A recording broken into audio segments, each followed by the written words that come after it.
Why don't we recycle energy? You're hitting the nail on the head. We would like people to be recycling their fuel in the same way as they recycle other things.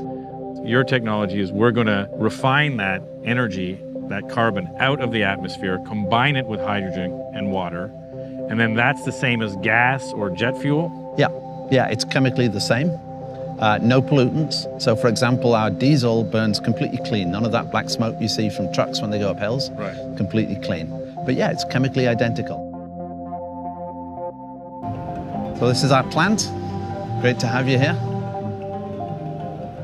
Everything here is a working model, full process working, and we are capturing CO2 from the atmosphere right here. Think of it as like a big cooling tower. Large fan, the fan draws the CO2 in, chemical reaction, and we capture the CO2. Wouldn't there be more carbon to capture by dirty, naughty factories? No, it's uniformly distributed. So we could anywhere. put one of these plants in the middle of Beijing, or we could put it in the middle of the Sahara Desert. You would capture the same amount of atmospheric CO2. So we as a species have put it in, so we as a species should be taking it out. Well, that's our choice, but I think we have to, or find somewhere else to live.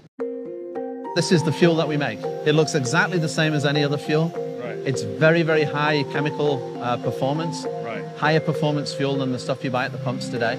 So it's better than the pumps, it's carbon neutral, and theoretically it would be cheap to make because you're refining the energy that's already out there in the atmosphere.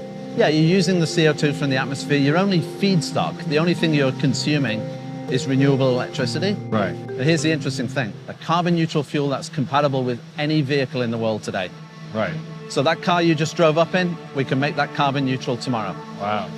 Any vehicle, any performance vehicle, any battered old truck, aeroplanes, we're compatible with all of those. Which is significant because nobody's making electric tractors or electric planes. Right. Do you have to do any modifications? No. Wow.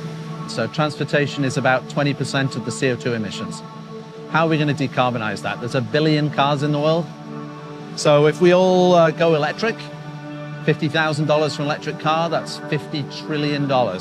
Then you got to deliver energy and electricity to each car. It's a massive change. Yeah. Alternatively, why don't we just change the fuel? The price to you at the pump will be the same.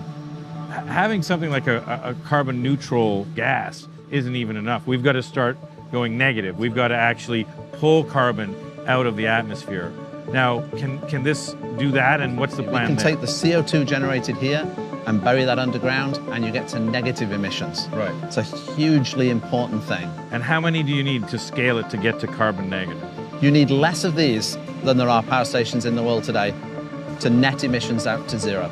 And how many is that?